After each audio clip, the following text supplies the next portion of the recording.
Hi guys, so let's start with Microsoft Word open already. Alright, so we're going to be loading up using a template using Microsoft Word. Alright, so let's start with loading up a template here.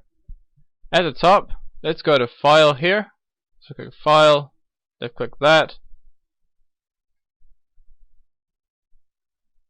And then we're going to hit New Button. So this new button here.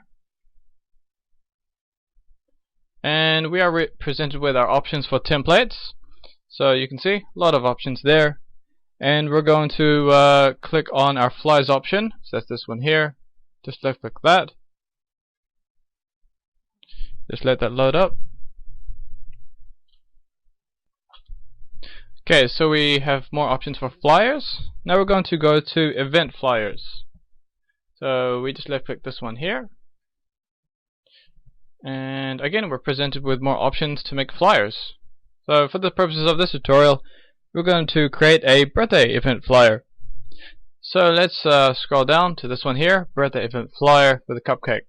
So we left click that, and we do get a mini preview here. So let's hit left click download.